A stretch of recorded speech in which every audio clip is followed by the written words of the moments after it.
Oremos juntos.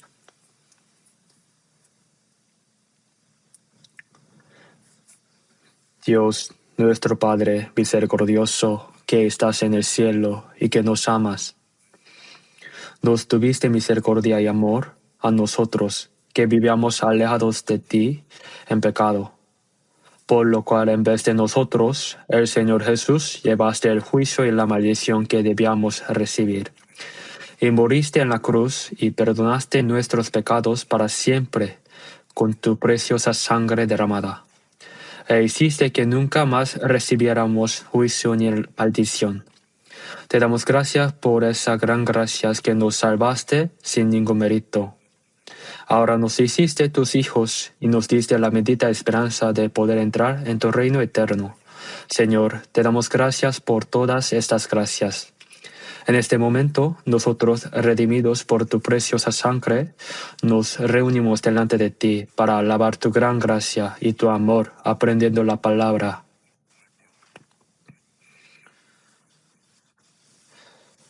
Te damos gracias por la comunión en esta santa congregación junto a ti. Creemos que en este momento también estás con nosotros. Cuida a cada uno de nosotros, sosténnos con tu mano misericordiosa y poderosa. Llénanos más con tu gracia, tu palabra y el poder del Espíritu Santo, para que el resto de nuestra vida no sea en vano ni vergonzosa como tus hijos. Gobiérnanos. Si acaso hay alguien entre nosotros que aún no ha entendido verdaderamente tu amor, abre su corazón para que comprenda tu gracia grande y maravillosa y que pueda obtener juntamente la vida eterna y la esperanza. Que el Señor estás con todas nuestras iglesias del país y del mundo y con todos los hermanos que guardan la fe y predican el Evangelio en medio de las dificultades. Que estés con ellos con el poder de la palabra y del Espíritu Santo, para que puedan realizar esa gran obra de guiar muchas almas perdidas a tu presencia.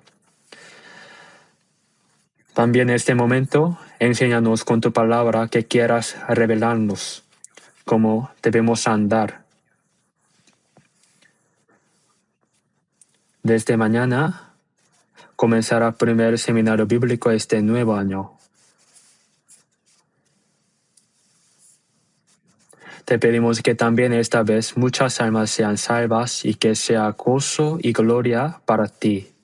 Para esta obra, ayuda a predicar el Evangelio de tus gracias a las almas perdidas para que puedan ser salvas. En este momento, confiamos en el Espíritu Santo. Oramos en el nombre de nuestro Señor Jesús. Amén. Busquemos la Biblia, San Mateo capítulo 22. San Mateo capítulo 22.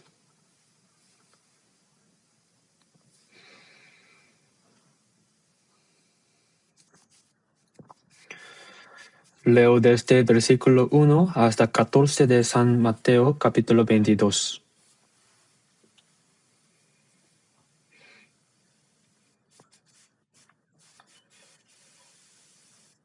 San Mateo capítulo 22, de versículo 1 a 14.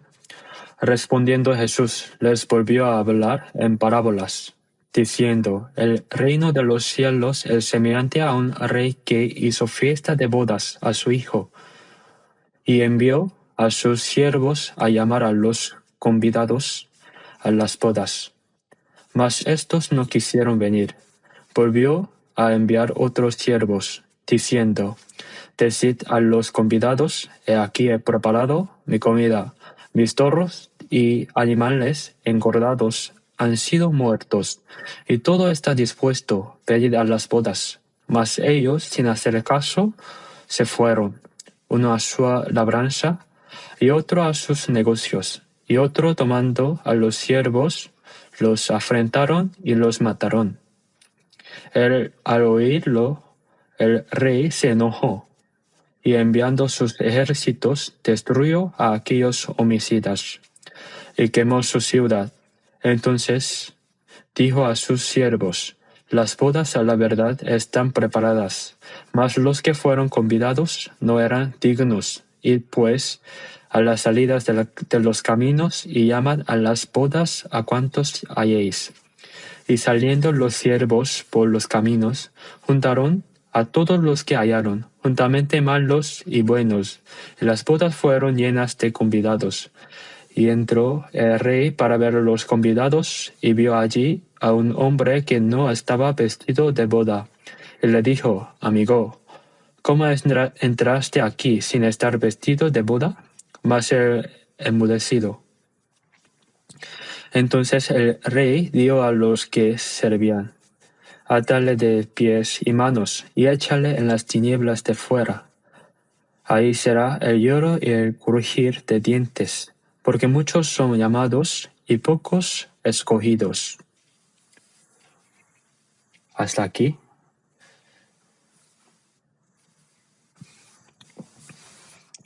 Desde mañana tenemos programado nuestro primer seminario bíblico de nuevo año.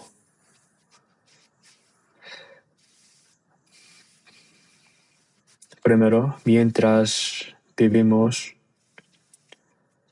la obra más importante que debemos hacer es predicar el Evangelio de la gracia de Dios que hemos comprendido y guiar más almas a la presencia del Señor y que sean salvas. Dios envió a su Hijo unigénito como sacrificio expiatorio para salvarnos, y Jesús vino al mundo para salvarnos.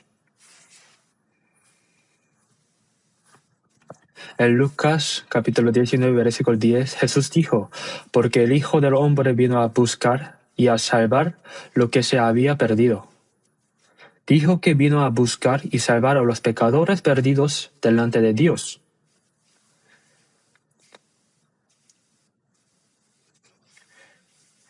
Y murió en la cruz y resucitó cumpliendo así la obra de salvación. En San Juan 20 y versículo 19 y siguientes, Jesús resucitado se apareció a los discípulos, y a las primeras palabras que dio fueron: Como me envió el Padre, así también yo os envío. Que el Padre enviara primero a su Hijo unigénito fue para morir en la cruz, para expiar a los pecadores que serían maldecidos por el pecado. Jesús realizó esa obra de salvación al morir y resucitar. Ahora, como me envió el Padre, así también yo os envío. Significa que ahora Jesús cumplió la obra de salvación, y ahora no solo los discípulos de Jesús, sino todos los salvos son enviados para predicar ese evangelio. Por eso en Romanos capítulo 10, versículo 14 dice: ¿Cómo pues invocarán a aquel en el cual no han creído? ¿Y cómo creerán en aquel de quien no han oído? ¿Y cómo oirán sin haber quien les predique? Cuán hermosos son los pies de los que anuncian la paz, de los que anuncian buenas obras. Así dijo: si no fuéramos enviados, ¿cómo predicaríamos? Pero fuimos enviados, ¿cómo no predicaríamos? Nosotros fuimos salvos por la gracia maravillosa de Dios. Y los salvos, el propósito de vivir en esta tierra, en este resto de la vida, no es como comer bien y vivir bien, como la gente del mundo, sino como predicar esta gracia maravillosa de Dios para que más almas sean salvas. Esa es la voluntad de Dios. Hace un momento, cuando memorizamos versículos, San Juan, capítulo 6, versículo 40, dice: y esta es la voluntad del que me ha enviado, que todo aquel que ve al Hijo y cree en él, tenga vida eterna. Ahora la voluntad de Dios es que entiendan su gracia en Jesucristo y obtengan vida eterna. En Salmos, capítulo 66 y versículo 16 dice: proclamaré lo que ha hecho por mi alma. Hay cosas que Dios hizo por mi alma, No debemos simplemente creer eso y guardarlo en silencio hasta ir delante de Él, sino predicar ese evangelio a las almas perdidas, a las almas pobres que no están salvas para que sean salvas. Esa es la obra más preciosa que debemos hacer. Por eso tenemos que juntar toda la fuerza en este seminario bíblico para poder realizar la gran obra de Dios, de que muchas almas sean salvas esta vez. En Lucas capítulo 15 y versículo 7 dice, Jesús dijo, habrá más gozo en el cielo por un pecador que se arrepiente, que por 99 justos que no necesitan de arrepentimiento. Dios se alegra más de que un pecador se arrepienta hoy y sea salvo que los 99 ya salvos. Debemos hacer la obra que Dios desea y en la cual se alegra. Oremos para que muchas almas sean salvas esta vez y hagamos todo nuestro mejor esfuerzo para que muchas almas sean salvas esta vez y que sean gran gozo y gloria delante de Dios. Por eso, hoy a través de la palabra de San Mateo 22, quisiera dar el mensaje con el título La invitación al banquete de Dios. Las personas creadas a la imagen de Dios están perdidas, lejos de Dios y viven en pecado.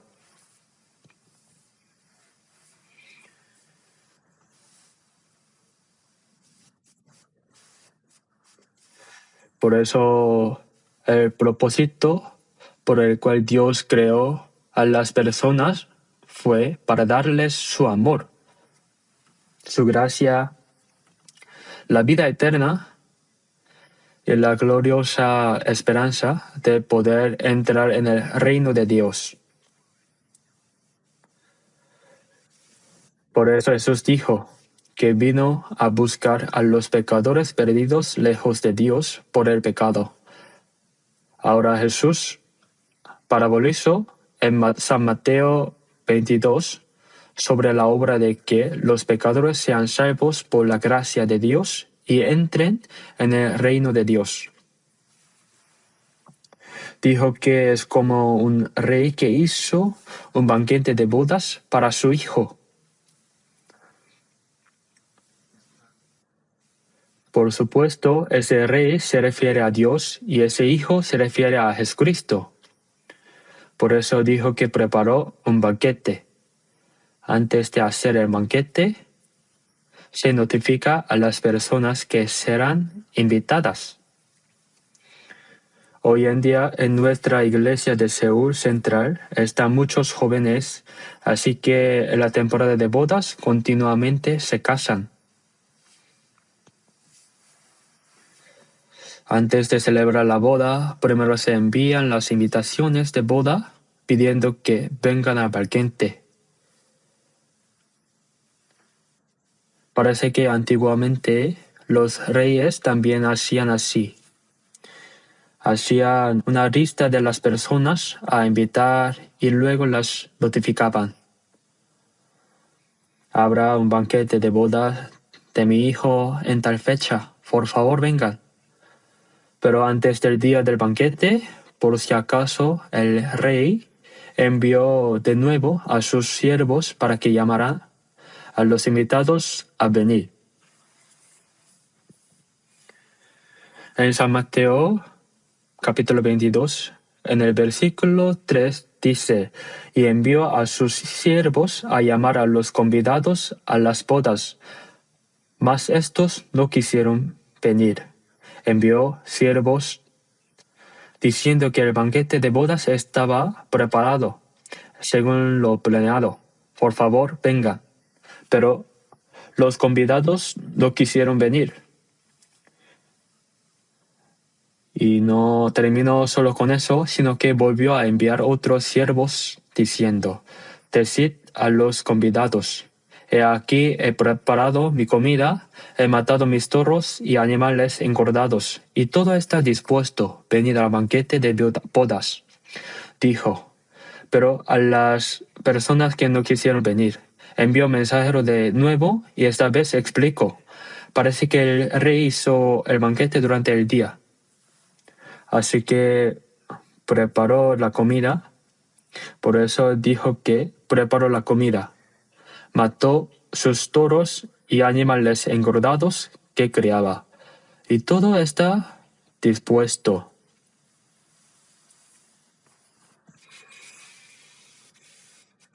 Preparó toda clase de cosas deliciosas y buenas. Venid al banquete, así explicó.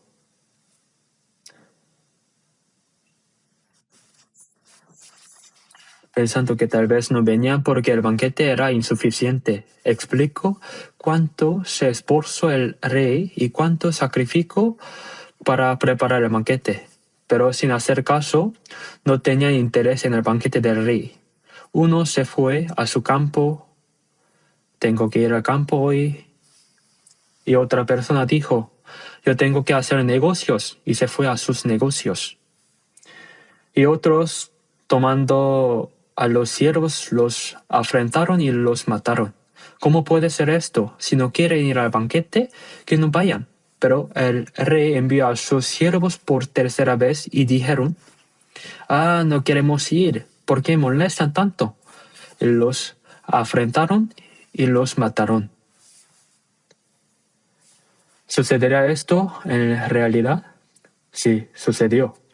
El rey se enojó y enviando sus ejércitos destruyó a aquellos homicidas y quemó su ciudad. Envió al ejército. No envió más siervos, sino que envió al ejército y mató a todos estos homicidas y quemó aquella ciudad. Entonces, ¿qué pasó aquí? Esto está hablando de un evento real. Primero, en el mundo hay muchos banquetes también. Los banquetes del mundo terminan después de un tiempo. El banquete de bodas, comen, beben, cantan, ven a novio y novia, se alegran juntos. Y cuando el banquete termina, vuelven nuevamente a su realidad, sufriendo, trabajando y preocupándose. Vuelven a la vida actual. Por eso los banquetes que preparan las personas terminan en pocas horas. Dicen que en la antigüedad los banquetes de los reyes duraban mucho tiempo, por varios días, pero también terminan. En Proverbios capítulo 14, versículo 13 dice, aún en la lisa tendrá dolor el corazón y término de la alegría es congoja. La risa y el gozo que las personas de este mundo creen artificialmente terminan después de un tiempo y queda el trabajo y la tristeza. Aún en la risa, el dolor del corazón y el término de las alegrías es congoja. La preocupación y la tristeza que hay en ese corazón no pueden desaparecer temporalmente con ese gozo. Pero el banquete que Dios preparó es diferente. En el huerto de Edén siempre hubo alegría, ¿verdad? Pero desobedecieron la palabra de Dios, recibieron la tentación del diablo, comieron el árbol del bien y del mal, que les dijo que no comieran, y pecaron contra Dios después de ser expulsados del Edén. ¿Qué comenzó? Comenzó el sufrimiento y la angustia, el trabajo y el dolor para la humanidad. Vamos a buscar Lamentaciones después de Jeremías. Lamentaciones, capítulo 3. Después de Jeremías está Lamentaciones. Lamentaciones, capítulo 3, versículo 33. Lamentaciones, leamos juntos, porque no aflige ni entristece voluntariamente a los hijos de los hombres. Dios dio sufrimiento, preocupación, trabajo y dolor a las personas que se apartaron de Dios. Pero eso no es su deseo voluntario. Dice esta palabra, originalmente Dios no dio eso a las personas porque las odiara y quisiera matarlas. Cuando un hijo hace mal, se le castiga y también se le disciplina con vara. Pero, ¿es porque se le odia? No, no es su deseo. Es para que se dé cuenta de su error y se examine. Que Dios haya dado trabajo, sufrimiento y preocupaciones a la humanidad no es su deseo. Fue dado para que comprendan que esta tierra no hay verdadera felicidad ni descanso y vuelvan a Dios. En Isaías capítulo 38, versículo 17 dice, "He aquí amargura grande me sobrevino en la paz, mas a ti agrado librar mi vida del hoyo de corrupción, de dolor al cuerpo para dar paz al alma, porque echaste tras tus espaldas todos mis pecados, el dolor físico que el Señor da es para dar paz al alma." Por eso no solo dio dolor, sino que el Señor amó mi alma y me libró del hoyo de destrucción. Finalmente Dios hizo la obra de salvar las almas de los pecadores. Todos mis pecados los echó tras sus espaldas. Aunque es una palabra escrita unos 700 años antes de la venida de Jesús, profetizó así que nos salvaría por medio de Jesús. Isaías capítulo 57, versículo 21 dice, "No hay paz, dijo mi Dios, para los impíos. Dijo que no hay paz para todos los impíos que se apartaron de Dios." Vamos a buscar Eclesiastés capítulo 10, versículo 19. Después de Proverbios está Eclesiastés. Veamos el versículo 19 del capítulo 10. Leamos juntos. "Por el placer se hace el banquete y el vino alegra a los vivos." El banquete se hace para el gozo. El banquete es para cantar y alegrarse por el gozo. Nadie va a un banquete a llorar a gritos, se hace para el gozo. Y el vino alegra a los vivos. En un banquete no puede faltar el vino. El vino, cuando yo era niño, en la provincia de Gyeongsang, en un pueblito, cuando hacían banquetes, ¿saben cuál era la mejor comida en los banquetes? La bebida dulce. Es el gamju. Lo que ahora llaman sike, pero es diferente. Esa palabra mal usada. Esa bebida dulce era algo que cualquiera podía beber, no embriaga. Cada casa hacía gamju y lo llevaban como padrino al banquete y decían, ¿en qué casa la bebida dulce es más sabrosa? Así se jactaban. Pero en Israel lo más importante del banquete era el vino. Bebían vino y se alegraban. El vino alegra a los vivos. En San Juan capítulo 2 hubo un banquete de bodas en Cana y Jesús fue invitado. Probablemente la madre de Jesús, María, tenía alguna relación de parentesco. Por eso Jesús también fue invitado a ese banquete, pero surgió un problema. A mitad del banquete faltó el vino. Ya sea porque vinieron demasiado invitados o porque se preparó muy poco vino, a mitad del banquete faltó el vino. Faltar el vino significa se apagó el gozo del banquete. Eso no debía suceder. Por eso quedaron en una situación muy difícil. Entonces su madre, María, le dijo a Jesús, ¿no tienen vino? ¿Qué significa eso? ¿Qué puede hacer Jesús? María sabía que Jesús no era solo un hombre, sino el Hijo unigénito de Dios enviado por Dios. Y parece que esperaba que ocasionalmente el poder milagroso de Dios se manifestara a través de Jesús. Entonces Jesús dijo: ¿qué tiene conmigo, mujer? Llamó a su propia madre mujer. En el catolicismo todos oran a María: María, bendita tú, y bendito el fruto de tu vientre. María, ora por nosotros cuando moramos. Continúan recitando esta oración. Como les da vergüenza orar a Dios, le pide a la madre que hable con Jesús a través de ella. Algo que deben saber es que Jesús no escucha las peticiones de María. Llamar a su propia madre mujer, ¿no es algo extraño?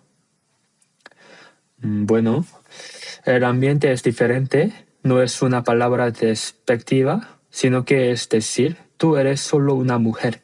Como cuando se llamaba a los ancianos Señor. No es una palabra incorrecta, así que para los judíos esa expresión mujer no es despectiva, sino que en otras palabras es respetuosa. Pero ¿qué tiene que ver eso de que falta vino conmigo? En ese momento parece que rechaza inmediatamente, pero como resultado Jesús, en ese banquete donde faltaba vino, había 5 grandes tinajas de piedra. Y les dijo a los discípulos que las llenara de agua. Las llenaron hasta arriba. Y dijo que sacara de allí y lo llevará al maestresala, que si llevan agua pura al maestresala, hay un encargado en el banquete. Cuando ya la llevaron, el agua se había convertido en vino. El maestresala la probó y dijo: ¿de dónde salió este vino? Todo hombre sirve primero el buen vino, y cuando han bebido mucho, entonces el inferior. Pero esta casa ha guardado el buen vino hasta ahora. El vino que Jesús hizo, ¿qué tan delicioso sería? Por eso cuando faltaba vino en el banquete, Jesús hizo vino muy bueno para ese banquete. Esa palabra está en San Juan capítulo 2. Y eso es que este mundo es como un banquete donde falta el vino. Aun en la risa hay tristeza, y el término de la alegría es congoja. Y aunque se ría, tiene tantas preocupaciones. El gozo del corazón debe salir de adentro, pero como eso no existe y solo se alegran por fuera, cuando se apaga, inmediatamente sufren de nuevo. Lo que las personas de este mundo disfrutan es como un banquete donde falta el vino. Eso es lo que explica. Pero que Jesús hiciera allí vino de nuevo, mejor vino, significa que dará verdadero gozo y paz y alegría a la humanidad. Es el primer milagro que Jesús hizo. Por eso se dice que el vino alegra a los vivos. Pero en este mundo no hay nada que alegra a los vivos. Aunque comenzó con alegría al principio, después de un poco, solo hay sufrimiento y angustia, preocupaciones y tristeza. El banquete de bodas que Dios preparó es diferente de los banquetes que preparan las personas. Se refiere a la gracia abundante que Dios dio a las personas por medio de Cristo, por la gracia de Dios. Con esa gracia no solo salva al alma, dándole verdadera paz y gozo, sino que ese gozo es continuo y se conecta hasta el reino de Dios. El banquete que Dios preparó no es algo que termine en pocas horas o en pocos días, sino que es un banquete de gozo eterno, descanso celestial y esa gloriosa esperanza del cielo que se cumple.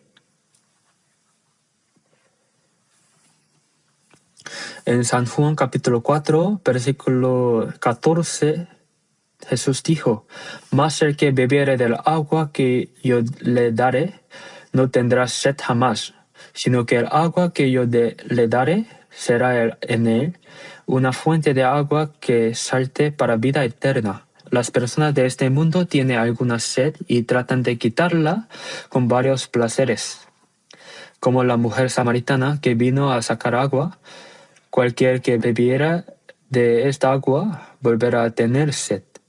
Pero como dijo Jesús, el que bebiere de agua que yo le daré no tendrá sed jamás, sino que el agua que yo le daré será en él una fuente de agua que salte para vida eterna.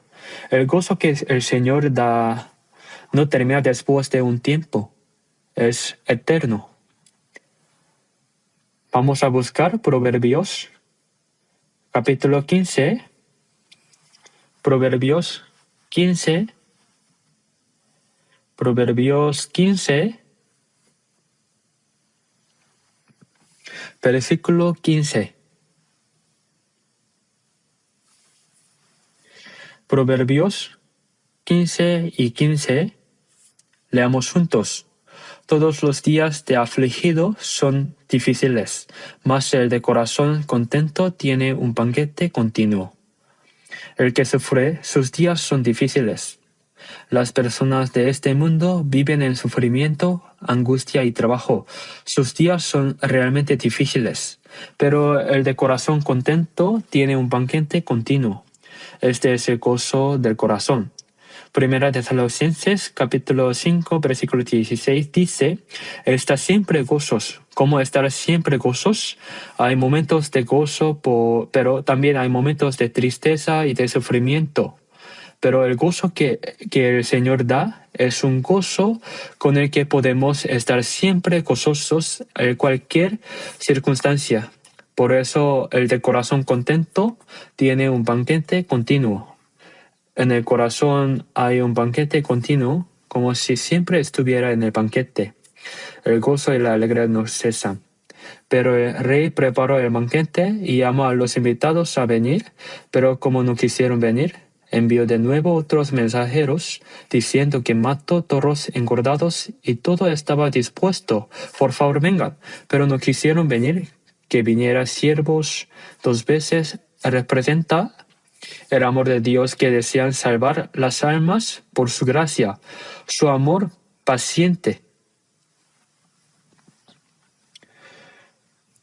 En segunda de Pedro, capítulo 3, dice: Mientras el Evangelio se predicaba desde Jerusalén hasta los fines de la tierra, pasó mucho tiempo. Por eso, como un día es como 1000 años, y 1000 años como un día.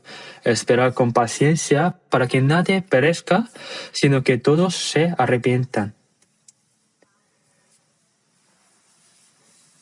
El problema es que los judíos invitados rechazaron el Evangelio, crucificaron y mataron a Jesús. ¿Quién los salvaría? ¿Quién dijo matarlo? ¿Fue Pilato? No, los líderes religiosos judíos mataron a Jesús. Después de que Jesús resucitó, golpearon a los apóstoles que predicaban el Evangelio. De los 12 apóstoles, a Jacobo lo mataron primero.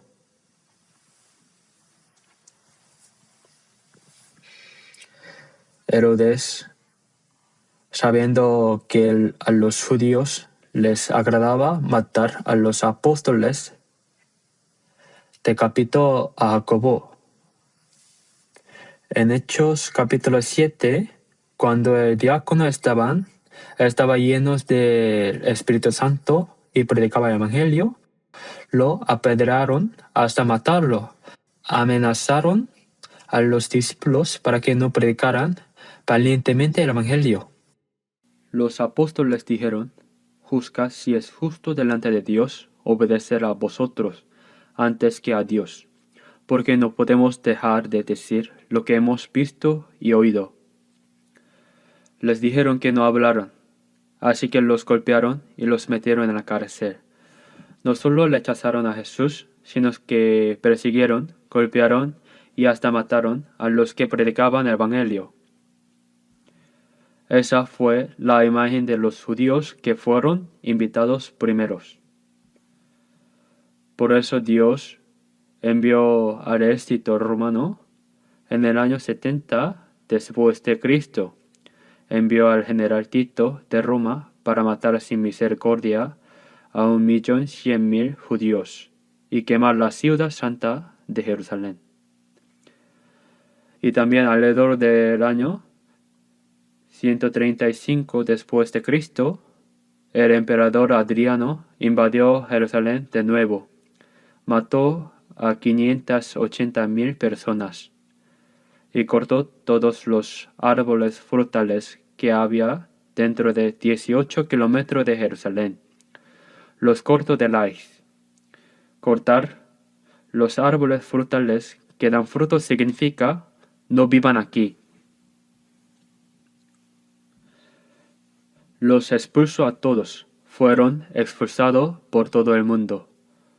Y durante casi 1900 años, ¿cuánto sufrimiento recibieron?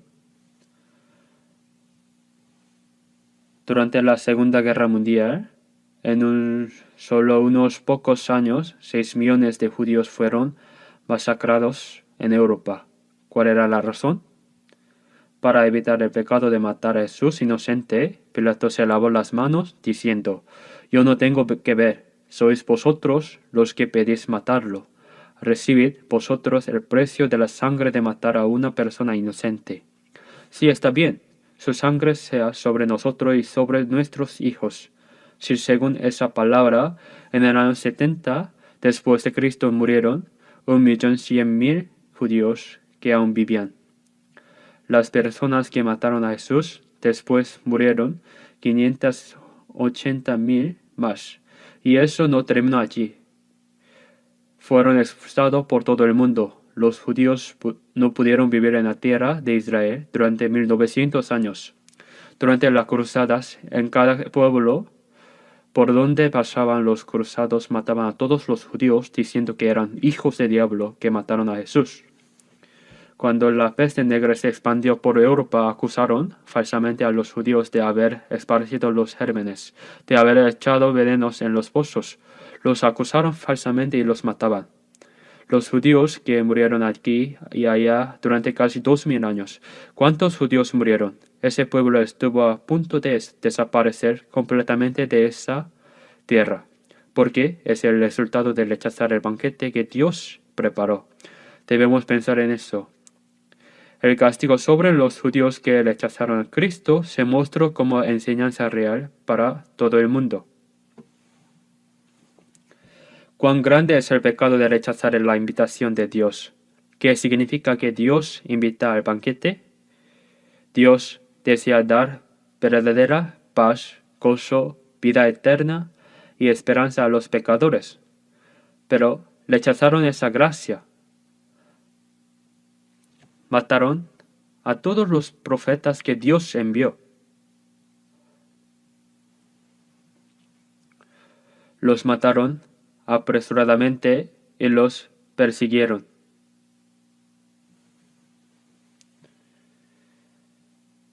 ¿Sabemos cuán grande fue el castigo como resultado de rechazar su gracia?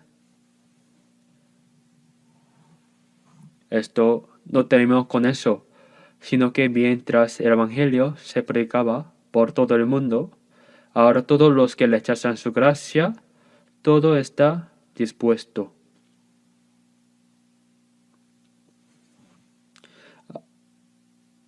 Ahora solo crean. Dios nos dio gran gracia y sacrificó a su Hijo unigénito. Se predicó este Evangelio de gracia que da vida eterna y la esperanza de poder entrar en el cielo. Como los pecados morales, no hay pecados que no pueda ser perdonado,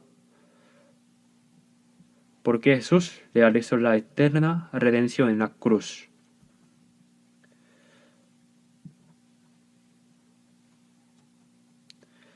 Pero el pecado de rechazar su gracia, ¿con qué se solucionará? No hay nada. Solo hay destrucción eterna.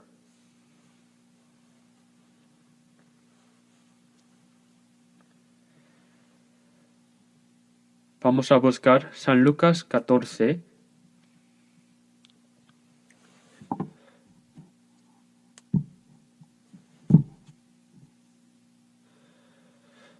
Vamos a buscar San Lucas capítulo 14, de versículo 16. San Lucas capítulo 14, de versículo 16. Entonces Jesús le dijo, un hombre hizo una gran cena y convidó a muchos. Y a la hora de la cena envió a su siervo a decir a los convidados, venid, que ya venid, que ya todo está preparado. Y todos a una comenzaron a excusarse. El primero le dijo, he comprado una hacienda y necesito ir a verla.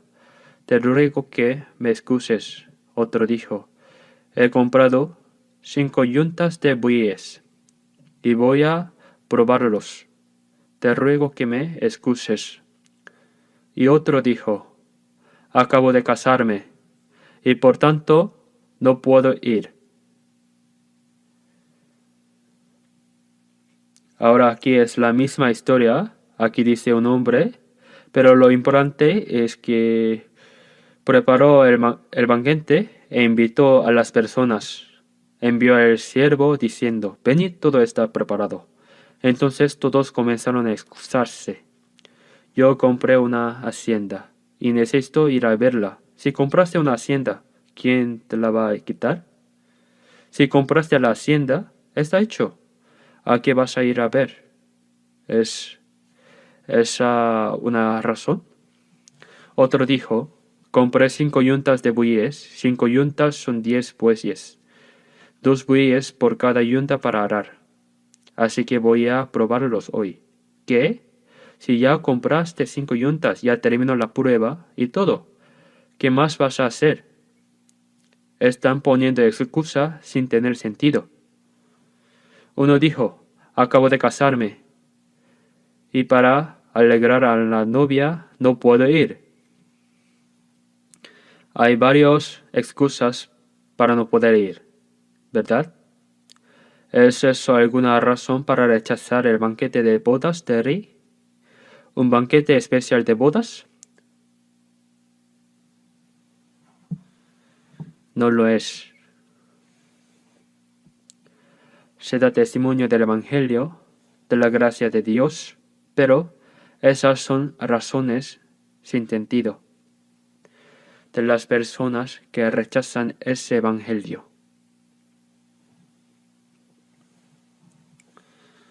Necesito ir a ver la hacienda.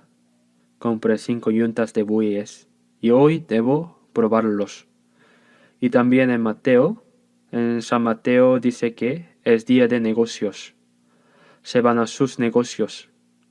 Acabo de casarme y no puedo ir. Por las cosas físicas y materiales de este mundo, por el placer de la carne, rechazan la gran gracia que Dios quiere dar y el banquete que Dios preparó.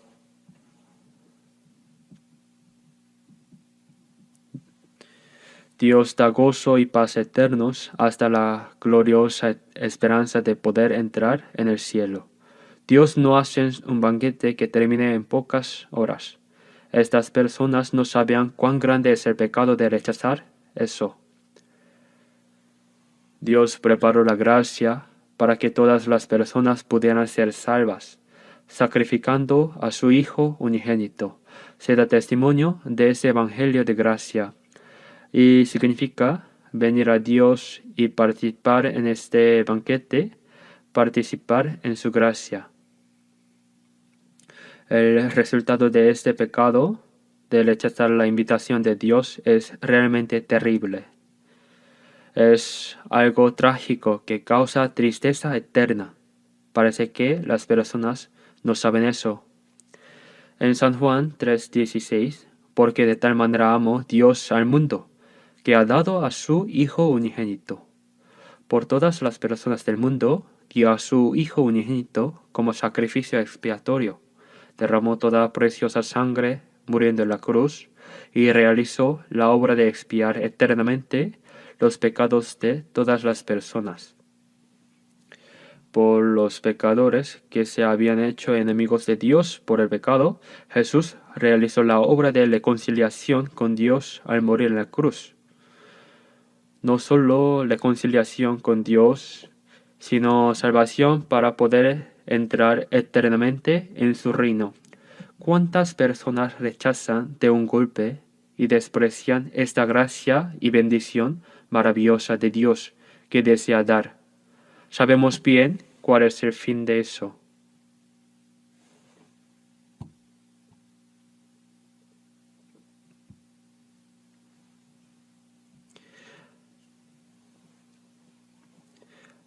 Mientras se vive en el mundo solo para las cosas carnales, el placer de la carne y el deseo por las riquezas para vivir en un poco mejor, rechazan completamente la gracia de Dios.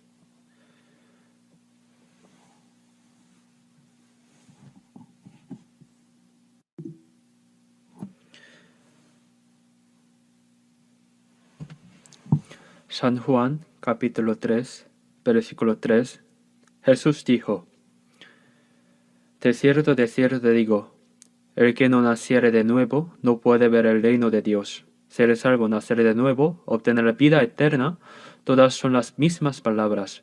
Lo importante de la palabra nacer de nuevo es que la carne nació una vez, y nacer del Espíritu también es una vez. Cuando algunas personas oran, dicen: Dios, hazme nacer de nuevo, esta vez, otra vez. ¿Acaso nacen de nuevo cada vez que están aburridos? ¿Nacen de nuevo ocasionalmente? Nacer de nuevo también es solo una vez. La persona que pide nacer de nuevo otra vez es alguien que no sabe qué es nacer de nuevo. La razón por la cual el pueblo de Israel rechazó a Cristo es porque no tienen interés en su alma. Tampoco saben del problema de la salvación, ni de la vida eterna, ni de la esperanza de ir al cielo. Simplemente esperaban un Cristo que conquistara Roma, independizara al Israel y convirtiera este mundo en un mundo donde se viviera bien. Por eso, como Jesús no conquistó Roma ni les dio independencia, dijeron que este no es el Mesías que esperaron. Por eso lo rechazaron. ¿Cuál es el resultado de eso? Roma destruyó completamente a Israel y los expulsó por todo el mundo. Y durante casi 2000 años estuvieron a punto de desaparecer de esta tierra en una situación tan miserable. Israel fue destruido por el pecado, pero para mostrar que Dios no murió, dijo que los restauraría. En Ezequiel 38 dice que restaurar dramáticamente de nuevo a la nación de Israel no es porque Israel sea pobre, es por la nación de Israel, sino por el santo nombre de Dios que fue profanado por causa de Israel. El pueblo de Israel tiene el nombre de ser el pueblo de Dios. Entonces, al ser destruido Israel, se puede decir: murió Dios, porque la tierra que Dios dio a su pueblo es pisoteado por gentiles, porque se convirtió en desierto, pero que Dios restaurará de nuevo la nación de Israel, y que esta tierra desolada se convirtiera de nuevo como el huerto de Edén. Es para mostrar que Dios está vivo. Por eso Ezequiel 36 dice: y no lo hago por vosotros, sino por causa de mi santo nombre, el cual profanasteis. Es por el santo nombre de Dios que fue profanado por vosotros. Es para dar testimonio de que el santo nombre de Dios, que Dios está vivo. Pero ahora no solo Israel, sino todas las personas del mundo están rechazando la gracia que Dios da. ¿Por qué? Están muy ocupados. Están muy ocupados con los asuntos del mundo. Por eso no tienen tiempo para participar en la gracia de Dios. Tienen los ojos abiertos para los asuntos de este mundo y los pies muy rápidos. Así que están ocupados corriendo hacia allá. Pero, ¿qué cosa de este mundo puede ser alguna condición para rechazar este banquete de Dios? ¿Puede ser una excusa? Por supuesto que no se puede. En Hebreos 2:3 dice: ¿cómo escaparemos nosotros si descuidaremos una salvación tan grande? Una salvación tan grande. La creación de los cielos y la tierra y gobernanza de la historia de la humanidad y todo lo que Dios hace es solo por la palabra y el poder de Dios. Pero hay una cosa que Dios no puede hacer ni con su palabra ni con su poder. Salvar el alma de un pecador no se puede hacer ni con su palabra ni con su poder. Si se hubiera podido hacerlo con su palabra y su poder, ¿por qué habría enviado a su Hijo único en forma de hombre para que muriera miserablemente en la cruz, derramando su sangre sin pecado? ¿Por qué no hay otra manera? ¿Por qué? Porque la paga del pecado es muerte. Si Dios no pagara ese pecado en nuestro lugar, sino que simplemente rescatara a nosotros para que fueran al cielo, Dios no será un Dios justo. Dijo que Dios no puede negarse a sí mismo. Entonces Dios se convertiría en un Dios injusto, porque Dios es un Dios justo. Juzgar al pecador y enviarlo al infierno es la justicia de Dios. Para no enviar al infierno, juzgando al pecador, Dios debe resolver la paga del pecado. Solo hay un camino, que es entregar hasta la muerte a su Hijo unigénito como sacrificio expiatorio. ¿No es sorprendente que no hay otra manera sino esta para poder salvar las almas? Por eso dijo: una salvación tan grande. Menospreciar una salvación tan grande significa es indiferente, es considerarlo insignificante, es pensarlo sin valor. El pecado de rechazar la gracia de Dios, como escapar del juicio. No hay manera de escapar del juicio. Cualquier pecado moral, incluso alguien que haya matado a cientos de personas, puede ser perdonado por la sangre de Jesús. No hay pecado que no pueda ser perdonado por la sangre de la cruz de Jesús. Pero el pecado de no creer en esa gracia, ni siquiera Dios puede perdonarlo. ¿Lo saben? Si descuidamos una salvación tan grande, ¿cómo escaparemos? Esta salvación fue hablada primero por el Señor. El Evangelio impartido por los oyentes nos llegó, y lo predicamos, pero no saben cuán maravilloso es. Es una invitación especial de Dios.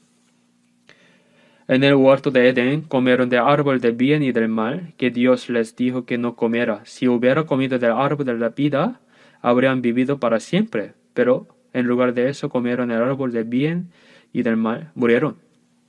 Las personas de este mundo prefieren el árbol del bien y del mal en lugar del árbol de la vida. Así que comen. Será delicioso, no morirás.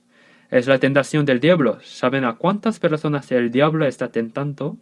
Ahora para que no crean en la gracia de Dios. Y con las cosas vanas de este mundo, como carnadas para pescar, los están llevando al infierno. Vamos a buscar San Juan capítulo 2. Vamos a buscar 1 San Juan capítulo 2. 1 Juan capítulo 2, versículo 15. Se les leo: no améis al mundo, ni las cosas que estén en el mundo. Si alguno ama al mundo, el amor del Padre no está en él. Porque todo lo que hay en el mundo, los deseos de la carne, los deseos de los ojos y la vanagloria de la vida, no provienen del Padre, sino del mundo. Y el mundo pasa, y sus deseos, pero el que hace la voluntad de Dios permanece para siempre. Este mundo, el príncipe de este mundo es diablo. Así dijo Jesús. Es el espíritu maligno que tiene el poder del aire que gobierna este mundo. Pero con las cosas que hay en este mundo, el diablo tienta, seduce a las personas y las lleva al infierno. Impide que crean en esta gran y maravillosa gracia y amor de Dios. Por eso dice, no améis al mundo de las cosas que están en el mundo. Si alguien ama al mundo, el amor del Padre no está en él. Si aman al mundo, no pueden comprender el amor de Dios. Todo lo que hay en el mundo, los deseos de la carne, los deseos de los ojos, la vanagloria de la vida. Cuando vieron el árbol del bien y del mal, cuando el diablo tentó a Eva, recibió la tentación, y cuando vio el árbol del bien y del mal, ¿cómo fue? Fue bueno para comer, agradable a los ojos, y si lo comía parecía que realmente sería como Dios. Fue codiciable para alcanzar la sabiduría. Por eso los deseos de la carne, bueno para comer y agradable a los ojos. Los deseos de los ojos, la vanagloria de la vida. En este mundo hay deseos de comida, deseo sexual, deseo de honor, deseo de poder, todo está. Con estas cosas tientan a las personas, y cuando quedan atrapadas en el anzuelo, las llevan al infierno. No provienen del Padre, no es lo que Dios quiere dar, provienen del mundo.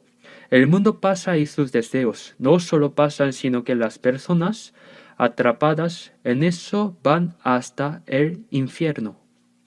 Pero el que hace la voluntad de Dios permanece para siempre. ¿Cuál es la voluntad de Dios? San Juan 6:40, y esta es la voluntad del Padre, que todo aquel que ve al Hijo y cree en Él tenga vida eterna. Antes de que Jesús muriera, su última oración en el huerto de Getsemaní fue, Padre, pasa de mí esta copa, pero no se haga mi voluntad, sino la tuya. La voluntad del Padre era el Hijo unigénito sin pecado muriera para perdonar nuestros pecados para siempre y salvar nuestra alma. Creer ese hecho y ser salvo es la voluntad de Dios. Dijo que los que hacen la voluntad del Padre vivirán para siempre con Dios eternamente. Las cosas de este mundo, nosotros también vivimos en eso, pero eso es solo un medio temporal para nuestra vida. No es el propósito de nuestra vida, ¿verdad? No debemos permitir que eso robe nuestro corazón. Debemos ganar dinero diligentemente y usarlo con valor, pero no debemos amar el dinero. Dice que el amor al dinero es raíz de todos los males. Los que ambicionan esto se extraviaron de la fe y se traspasaron a sí mismos con muchos dolores.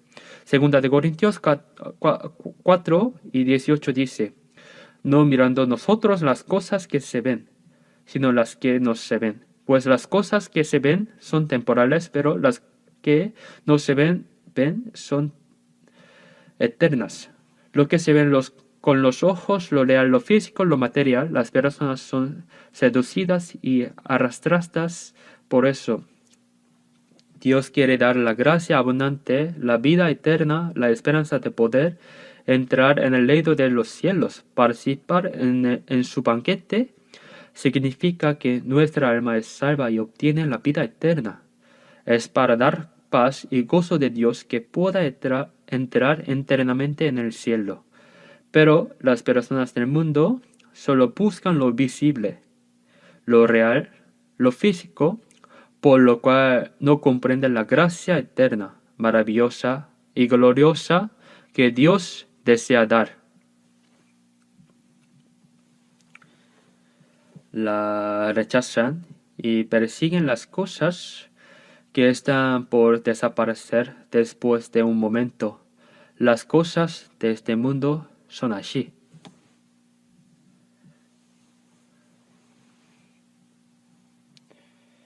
En San Mateo 25:41, apartaos de mí, malditos, al fuego eterno preparado para el diablo y sus ángeles.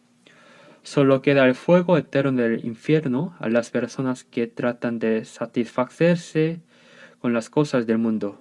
Este mundo es tan divertido y es bueno vivir. ¿Quieres ser salvos eternamente e ir al cielo? Si comemos bien y vivimos bien en este mundo, está bien. Después de morir, ¿dónde está el cielo? ¿Dónde está el infierno? Lo desprecian. Por eso se dice que es más difícil que un rico entre en el cielo, que un camello pase por el ojo de una aguja. Es absolutamente cierto. Los ricos se salvan, no se salvan. Si hubiera nacido en una familia rica, ¿habría sido bueno casi? Si hubieras nacido como un hijo de un presente, si hubieras nacido como hija de un presente, habrías ido directo al infierno.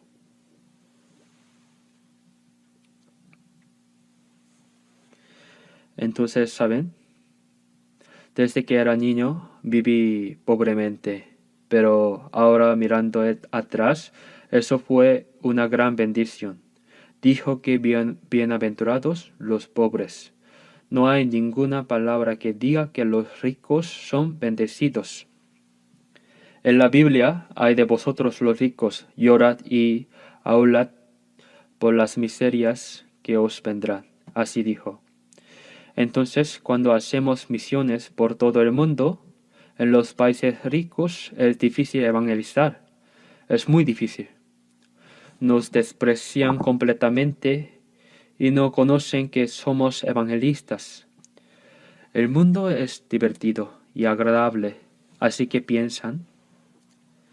Las personas que creen en Jesús deben ser muy aburridas, sentados agachados en la iglesia, orando, alabando, pero nosotros los domingos salimos a divertirnos y es muy divertido. Las personas que creen en Jesús son realmente pobres como tontos. Veamos quién es pobre. Los que tomaron a los siervos que el rey le envió, no solo rechazaron la invitación del rey, sino que tomaron a los siervos que el rey envió. Los afrentaron y hasta los mataron. Las personas de Israel, ¿qué castigo recibieron? Ya es historia pasada. El pueblo de Israel es el pueblo escogido de Dios. Pero porque durante 1900 años en todo el mundo recibió tal maldición, y durante la Segunda Guerra Mundial, en unos pocos años 6 millones fueron masacrados en Europa, es un hecho. ¿Por qué? El pecado de rechazar a Cristo mostró a través de la historia de la nación de Israel como elección real para nosotros, que es la destrucción del alma. Ahora también asisten a la iglesia, pero ¿cómo es? Asisten diligentemente a la iglesia y el domingo van sin falta a la iglesia, alaban, oran y ofrendan, pero ¿han escuchado el contenido de las oraciones que hacen? ¿Qué piden? Dios, haz que el negocio de mi esposo vaya bien, que los hijos salgan de buenas escuelas, entren en buenas empresas, sean respetados y vivan bien, que todo prospere. Por favor, todo es físico, ¿saben? Es igual que ir ante Buda a pedir bendiciones. Hazme nacer de nuevo. Hazme ser salvo. ¿Oran así? No oran. Si asisto a la iglesia ya recibí la salvación. ¿Por qué orar? Ya la recibí en algún momento. Pídeles que digan cuándo. Los cristianos actuales realmente no tienen interés en la salvación. No les importa nacer de nuevo. Los judíos que mataron a Jesús, los apóstoles que daban testimonio de Jesús, a Juan el Bautista, le decapitaron y lo mataron. Persiguieron a los apóstoles.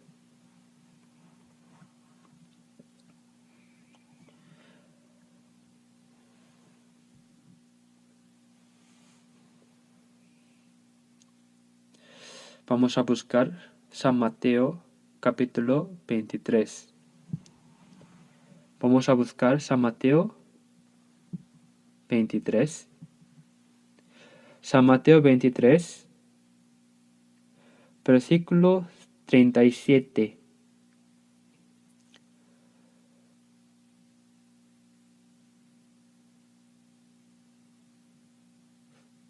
De versículo 37 a 38 se les leo. Jerusalén, Jerusalén, que matas a los profetas y apedreas a los que te son enviados. ¿Cuántas veces quise juntar a tus hijos, como la gallina junta a sus polluelos debajo de las alas? Y no quisiste. He aquí vuestra casa os es dejada desierta. Hacia los judíos que rechazaban a Jesús, Jesús dijo: Jerusalén, Jerusalén. Jerusalén es el lugar más importante del pueblo de Israel, donde está el santo templo de Dios, donde está el templo y donde están las promesas de Dios. Pero, ¿cómo es Jerusalén? Jerusalén, Jerusalén, que matas a los profetas y apedreas a los que te son enviados. Dios envió profetas una vez y otra vez, pero los mataron.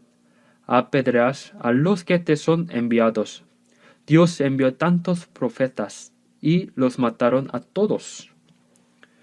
Como la gallina junta sus polluelos debajo de las alas, ¿cuántas veces quise juntar a tus hijos? Como la gallina junta sus polluelos bajo sus alas, ¿cuántas veces quiso juntar al pueblo de Israel bajo la gracia de Dios? Dios quería juntar a los israelitas, pero no lo quisieron. He aquí vuestra casa os es dejada desierta. Las personas que rechazan la gracia de Dios no tienen esperanza. ¿Acaso solo Israel? Ahora el Evangelio se predica en todo el mundo. Cuando hacemos seminario bíblico, venid, que todo está preparado. El Hijo unigénito Dios murió hasta la cruz para que cualquiera pueda recibir la gracia de salvación. Todo está preparado, así que venid al banquete de Dios, pero no tiene interés.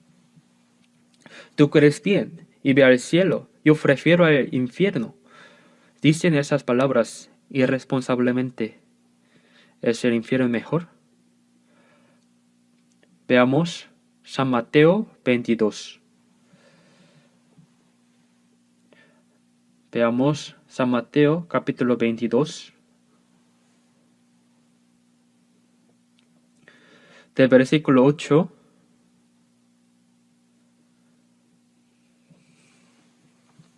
8 Entonces dijo a sus siervos: las bodas a la verdad están preparadas, mas los que fueron convidados no eran dignos. Id pues a las salidas de los caminos, y llamad a las bodas a cuantos halléis.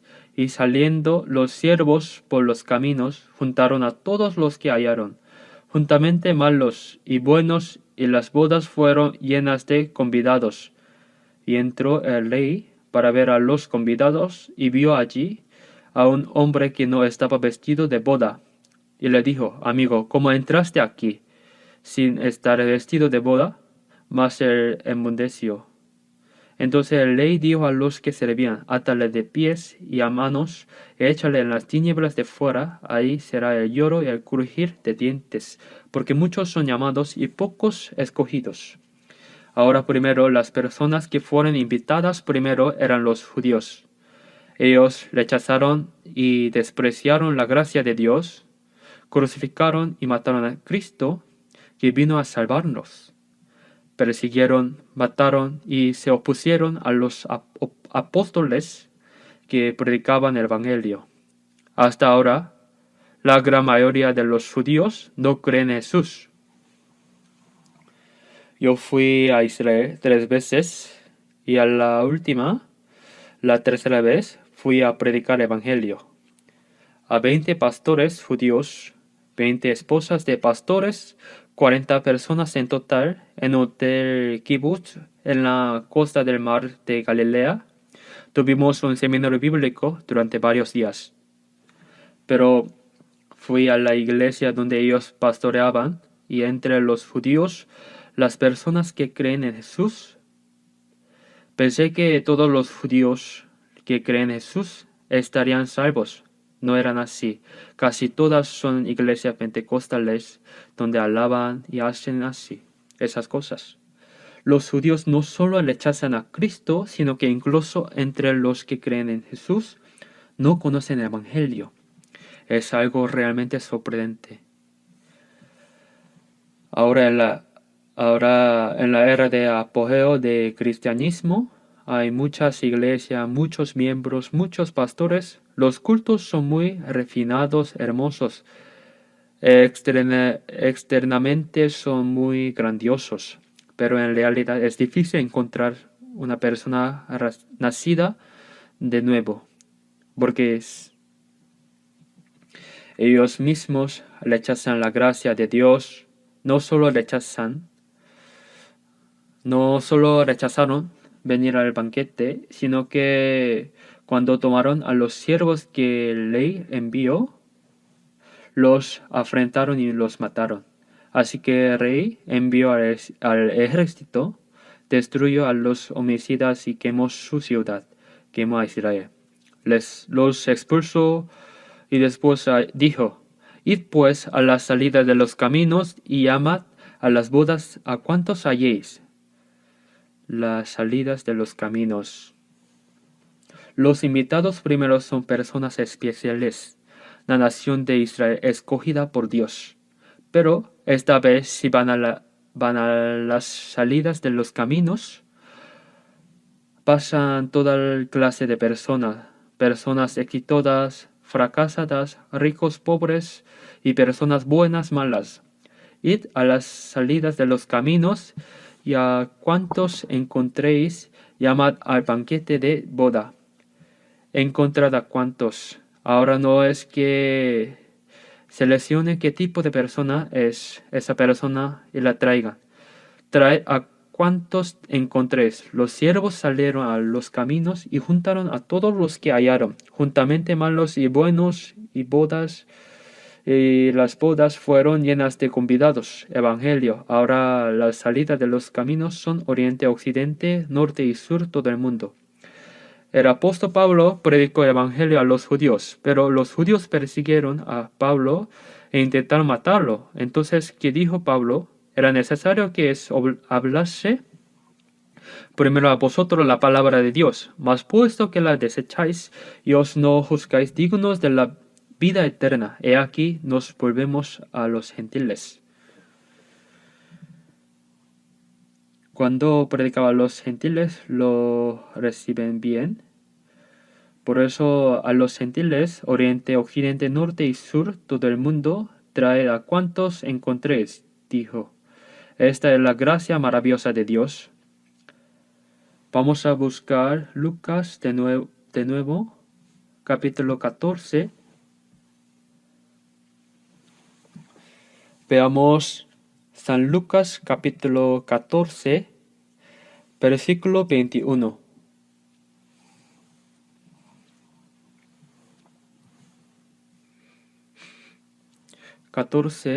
Y versículo 21. Vuelto el siervo hizo saber estas cosas a su señor.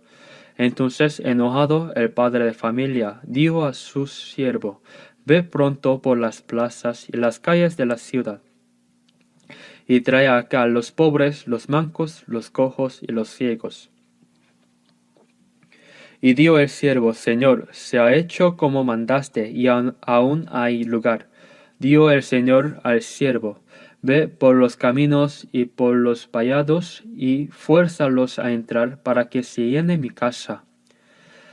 Ahora no solo traer a cuantos encontréis, sino que el siervo dijo: Señor, se ha hecho como mandaste, y aún hay lugar. Aún quedaba lugar. Aquí pobres, mancos, cojos, ciegos, sean hermosos o feos, ricos o pobres, no hay discriminación.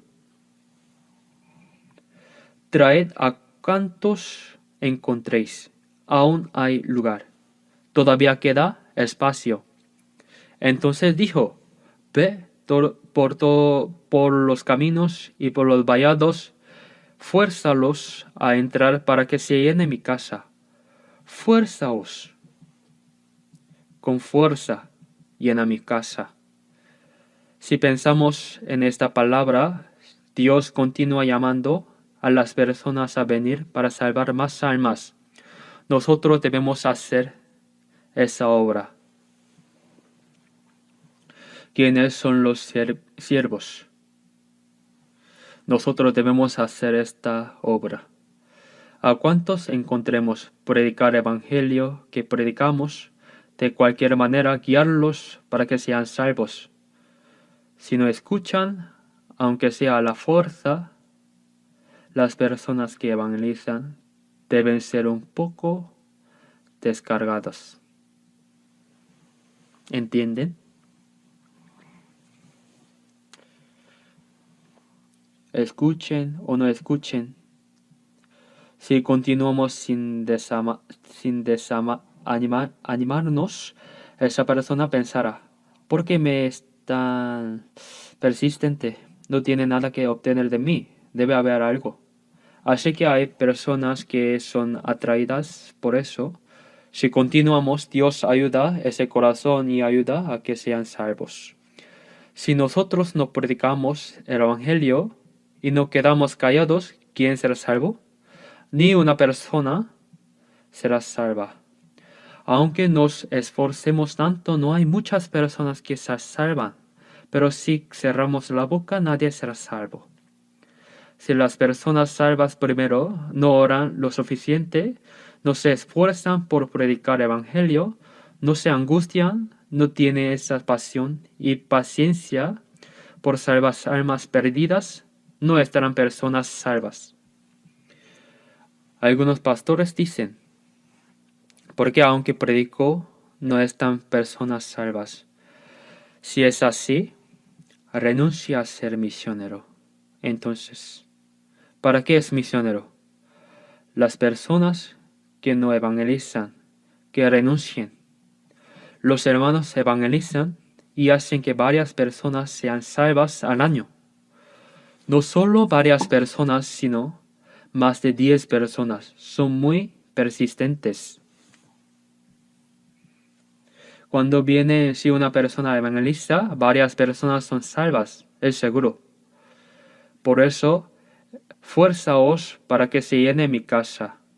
El Señor dijo eso. Por eso debemos agradecer que aún nos queda la era de gracia en la cual podemos predicar el Evangelio. Dentro de poco no podremos hacer ni eso. Ya no quedan muchos días en que podamos evangelizar. Salmos 51 dice, el Dios de dioses, Jehová, ha hablado y convocado la tierra desde el nacimiento del sol hasta donde se pone. Llama a todo el mundo. Dios dice, venid. Nosotros ¿qué hacemos? Impartimos esa palabra de que Dios llama. Dios te llama. También Isaías 45, 22. Mirad a mí y sed salvos todos los términos de la tierra. Todos los términos de la tierra. Esta palabra fue dicha hace 2700 años, pero hasta Jerusalén, toda Judea, Samaria, hasta lo último de la tierra, hasta Roma, hasta Europa, hasta Estados Unidos, nuestro país está en el fin de la tierra. Hasta nosotros, en el extremo oriental, se predicó. Mirad a mí, sed salvos. Evangelio que se puede salvar llegó hasta nosotros. Tito 2:11 dice, porque la gracia de Dios se ha manifestado para salvación a todos los hombres. Da salvación a todos los hombres. Si solo escuchan este evangelio y comprenden la gracia de Dios, son salvos eternamente, obtienen verdadera paz y descanso en el corazón. ¿Hay una gracia más maravillosa que sea? Este mundo pasará en un momento. Si el corazón es robado por las cosas que desaparecen en un momento y se va eternamente al infierno, las personas que escucharon este evangelio de gracia de Dios y no creyeron, ¿cuántos se arrepentirían si van al infierno? El dolor del corazón será mayor. Las personas que escucharon el evangelio y no comprendieron, vamos a buscar Mateos capítulo 22, una vez más. Versículo 11. San Mateo. Y entró el rey para ver a los convidados, y vio allí a un hombre que no estaba vestido de boda. Y le dijo, amigo, ¿cómo entraste aquí sin estar vestido de boda? Y el rey dijo a los que le servían, átale de pies y manos, y échale en las tinieblas de fuera. Allí será el lloro y el crujir de dientes. Ahora vinieron muchas personas, el rey está muy contento. El rey entró para ver a los convidados. Normalmente es difícil que una persona vea el rostro del rey. Es difícil. Aquí habrá personas pobres, mendigos, cojos, personas enfermas, toda clase de personas extrañas. ¿Cómo podrían esas personas ver el rostro del rey? Pero el rey apareció para ver a todos los convidados. Las personas se reunieron, no solo participaron en el banquete, sino que vieron el rostro del rey. ¿Cuánto se habrá alegrado? ¿Verdad? El rey también se alegró y las personas que asistieron también se alegraron. Pero de repente ahí había una persona que no estaba vestida de boda. Dicen que en un gran banquete o en banquete del rey se debe vestir ropa de boda. En un funeral hay ropa apropiada, en lo posible ropa negra con corbata negra. ¿Quién va a un funeral con corbata roja? Entonces, en un banquete se debe ir con ropa limpia. Pero esas personas enfermas, cojos, mendigos también. ¿Cómo podrían esas personas ir vestidos con ropa de boda? Las personas que encontraron en la calle, ¿cuándo tendrán tiempo de vestirse con ropa de boda? Pero la ropa de boda en el banquete del rey está toda preparada. Por eso a todas las personas que asisten al banquete se les da esa ropa de boda como regalo. Al entrar cambian la ropa que llevan puesta, la usan encima, en fin, se la pone y quedan todos iguales, como uniforme común. Cuando van al baño público, todos están desnudos, así que son iguales. La ropa representa la posición de esa persona. Todos usan la misma ropa. Entonces, ahora pueden comer juntos. Si solo las personas ricas con buena ropa están allí y esa persona humilde sube a comer, dirán que no pueden. Es más cómodo sentarse junto a la chimenea y comer. Pero para las personas que usan la misma ropa de boda que el rey preparó, no hay problema. Son todos iguales, no hay discriminación. No es la ropa de boda que Dios dio. La ropa de boda es la ropa de salvación. Génesis 3:21, para cubrir la desnudez vergonzosa para Adán y Eva, que se escondían en el bosque, hizo túnicas de pieles y los vistió. Es ropa hecha matando animales, derramando sangre. Es como que más tarde Jesús derramaría su sangre en la cruz para cubrir nuestros pecados. Isaías 61:10, en gran manera me gozaré en Jehová. Mi alma se alegrará en mi Dios, porque me visto con vestidura de salvación. Me rodeó de manto de justicia. Viste con la ropa de salvación. Ropa de justicia. Romanos 3:21, pero ahora aparte de la ley, se ha manifestado la justicia de Dios. Aparte de recibir justificación, guardando la ley, se manifestó una justicia. Es testificada por la ley y por los profetas. Si comprenden la gracia de Dios y creen, todos son justificados legalmente. Los viste con la ropa de justicia. Es la ropa de salvación, ropa de justicia. Pero aquí una persona no vestía ropa de boda. ¿Por qué? ¿No lo ha visto? ¿No lo vistió? Ahora cuando las personas entran por la puerta, se les da ropa de boda a todos. Gracias, entraron. Pero una persona, Señor, vístate la ropa de boda. ¿Qué ropa de boda? Todos la visten, pero yo no. Esta ropa fue hecha en Inglaterra. Es lo último. ¿Sabes cuán cara es esta ropa? No habrá nadie vestido con esta ropa. Voy a jactarme de esta ropa una vez ante la ley. Pero dice que no se puede. Que no se puede. Entró. Todos sentados iguales, pero allí una persona sin ropa de boda. ¿Quién será? Ese caballero de hace un rato. Amigo, ¿cómo entraste aquí sin estar vestido de boda? Entonces enmudeció. Significa que aunque tenga boca no puede hablar. ¿Por qué? Porque cuando entró se le dio, aunque le dieron la ropa de boda, no la recibieron. No la recibió. Diciendo que su ropa es buena. ¿Qué significa esto? Que piensa que van al delante de Dios con su propia justicia. Romanos 10:2. Tiene el celo de Dios, pero procurando establecer su propia justicia, no se sujetaron a la justicia de Dios. Piensa que pueden estar delante de Dios con su propia justicia, guardando la ley.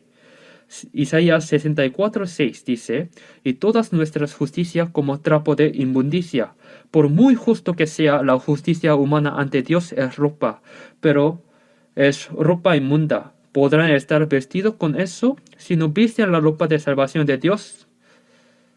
Dios da, no pueden ir. También hay uno. Cuando el Señor Jesús venga de nuevo, tienes entonces la ropa de boda para recibirlo. Deben vestir la ropa de salvación. No pueden vestir la ropa de su propia justicia. ¿Cómo entraste aquí sin estar vestido de boda? Dijo a los que servían, átale bien y échale en las tinieblas de afuera. Es el infierno. Gálatas 5:4 dice, de Cristo os desligasteis los que por la ley os justificáis, de la gracia habéis caído. Aunque participo en el banquete, hay personas que no vistieron ropa de boda, sin nacer de nuevo, sin ser salvo, resistiendo firmemente, yo soy el más justo. Hay personas que piensan que serán justificados con su propia justicia. Son personas que no vistieron ropa de boda. Y también dice, porque muchos son llamados y pocos escogidos. Son llamados, se refiere a las personas que asisten a la iglesia, pero los escogidos son pocos, significa que las personas salvas, según las gracias de Dios, son pocos. San Lucas 13, muchos procuran entrar y no podrán. Quieren ir al cielo, pero en realidad hay muchas personas que no pueden ir. Significa que los salvos son pocos. Por eso son las personas que participaron en el banquete de Dios, las personas que están vestidas con la justicia de Dios y están delante de Dios. Nosotros no solo fuimos salvos, sino también ahora nos ha dado la gloria, la gracia de Dios, la vida eterna y la esperanza. Este banquete que nos dio no es algo que se acaba después de unas horas, sino que continúa eternamente hasta el cielo. ¿Saben? El de corazón contento tiene un banquete continuo, pero están las personas no salvas. No solo las personas que no creen en absoluto, sino que también hay muchas personas que creen, pero no están salvas. Debemos ayudar a tales personas predicándoles evangelio para que sean salvas. y nosotros mismos debemos probar nuestra fe. Segunda de Corintios 13:5. Examinaos a vosotros mismos si estáis en la fe, probaos a vosotros mismos. Así dijo la propia fe. ¿Tengo una fe correcta? ¿Realmente nací de nuevo verdaderamente? Si nací de nuevo, vivo como una persona renacida. Debo examinarlos. Nuestra ropa de boda, primero, es la ropa de salvación. Es la ropa de justificación. Pero cuando estemos delante del Señor, Apocalipsis 19 dice, la esposa del Cordero está preparada y vestida de lino fino, limpio. Son las acciones justas de los santos. Primero vistieron la ropa de justicia, ropa de salvación. Pero la persona que viste la ropa de justicia no deben pecar. Visten la ropa de salvación, pero hacen cosas malas de nuevo. Entonces, las personas que visten la ropa de justicia después se convierten en las acciones justas de los santos delante de Dios. Eso es el lino fino. Debemos examinar nuestra propia fe para poder estar sin vergüenza delante de Dios. Nosotros, los salvos, debemos poder tener la confianza de que nuestra vida cristiana es apropiada delante de Dios. ¿Cómo probarlo? Con la palabra. Debo examinar con la palabra si mi fe es correcta. Si no es así, aunque participo en el banquete, no pueden haber personas que no vistieron ropa de boda. Entonces son separadas. San Mateo 15. Toda planta que no plantó mi Padre Celestial será desarraigada. Aunque creen, las personas no reciben la salvación que Dios dio, Dios las desarraigará. Son cortadas completamente. En fin, mientras hacemos segura nuestra fe, debemos realizar la obra de Dios. Oremos juntos. Dios Padre misericordioso, nos amaste y tuviste misericordia de nosotros que caminábamos lejos de ti en pecado. Cristo, el Hijo unigénito de Dios, recibiste en nuestro lugar la maldición y el juicio. Te agradecemos por esa gracia de que perdonaste nuestros pecados para siempre con tu preciosa sangre. Ahora guíanos para que podamos vivir apropiadamente como tus hijos en nuestra vida rezante y que evangelicemos a las almas pobres que aún no están salvas, para que más almas sean salvas. Y te pedimos que nos ayudes a orar, cooperar juntos para que muchas almas sean salvas y que podamos realizar tu gran obra de guiar ante ti a través del seminario bíblico que iniciará desde mañana. Úsanos a todos nosotros preciosamente según tu voluntad. Oramos en el nombre del Señor Jesús. Amén.